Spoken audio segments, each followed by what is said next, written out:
خواتین کا مسجد میں جمعہ پڑھنا، کیا عورتیں جمعہ کی نماز مسجد میں پڑھ سکتی ہیں؟ دبئی میں خواتین کے لیے مسجد میں ایک ہال بنا ہوا ہوتا ہے۔ بنت عبداللہ دبئی سے۔ دیکھیں، رسول اللہ صلی اللہ علیہ وسلم کے دور میں خواتین جمعہ کی نماز بھی مسجد میں پڑھتی تھیں اور باقی نمازیں بھی، لیکن نبی صلی اللہ علیہ وسلم نے انہیں اس کی ترغیب نہیں دی،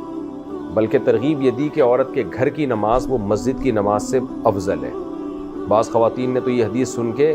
ہمیشہ کے لیے گھر میں نماز کو لازم کر لیا کہ مسجد میں نہیں جانا، لیکن اجازت تھی، کیونکہ بخاری کی حدیث ہے لا تمنعوا اماء اللہ من المساجد، فرمایا نبی صلی اللہ علیہ وسلم نے کہ اللہ کی بندیوں کو مسجد میں آنے سے مت روکو، یعنی اجازت دی ان کو کہ آ سکتی ہیں، ثواب نہیں ہے، ثواب گھر میں پڑھنا ہے۔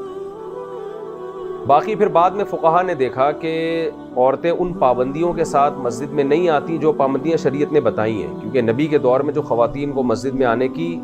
اجازت تھی، ترغیب تو نہیں تھی، اجازت دی تھی، تو اجازت بہت ساری شرطوں کے ساتھ تھی۔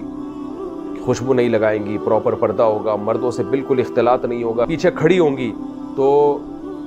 یہ نبی کے دور میں بہت احتیاط ہوتی تھی۔ بعد میں فقہا نے دیکھا کہ عورتیں اس احتیاط نہیں کر پا رہی ہیں، تو انہوں نے پھر اس کو ناجائز قرار دیا۔ تو وہ ناجائز قرار دینا جو فقہا نے ناجائز قرار دیا، اس کی وجہ کوئی شریعت میں چینجنگ نہیں تھی، بلکہ اس کی بھی بیس حضرت عائشہ رضی اللہ تعالی عنہ کا یہ قول تھا جو بخاری میں ہی ہے کہ لو کان النبی رأى ما رأينا لمنع نساءنا كما منعت نساء بنی اسرائیل، کہ نبی صلی اللہ علیہ وسلم ہمارے زمانے کی عورتوں کو دیکھ لیتے تو مسجد میں آنے سے ان کو روک دیتے، جیسے کہ بنی اسرائیل کی عورتوں کو روکا گیا۔ تو یہ امی عائشہ رضی اللہ تعالی عنہ کا بیان ہے، وہ اس دور کی بات کر رہی ہیں۔ تو آج بھی آپ دیکھیں کہ خواتین کہاں احتیاط کرتی ہیں، اختلاط بھی ہوتا ہے مردوں کے ساتھ۔ تو یہ تو میں نے ان فقہا کا موقف بیان کیا جو یہ کہتے ہیں، جیسے حنفیہ کا یہی موقف تھا کہ مسجد میں نہ آئیں، گھر میں نماز پڑھیں، مسجد میں آنے پر پابندی لگائی، اس لیے کہ وہ پابندیوں پر عمل نہیں ہو رہا ہے جو شریعت نے کہی۔ لیکن آج میں بعض علماء کہتے ہیں کہ اس کو ہم دوسرے زاویے سے بھی دیکھیں کہ اگر خواتین کو ہم مسجد میں آنے سے آج روکتے ہیں تو ٹھیک ہے، وہ جو بے پردگی کا خطرہ تھا وہ نہیں ہے، لیکن دوسرے خطرات جو اس سے بھی بڑے خطرات ہیں وہ لاحق ہو گئے ہیں۔ اس لیے کہ خواتین کا اگر اس زمانے میں مسجد سے لنک نہیں ہوگا، مسجد سے رابطہ نہیں ہوگا، تو خواتین میں الحاد اور بے دینی بہت تیزی سے پھیلے گی۔ مسجد کا ایک بہرحال ایک موقع ہوتا ہے، مسلمانوں کے اجتماعات میں شرکت کی ایک الگ برکتیں ہوتی ہیں۔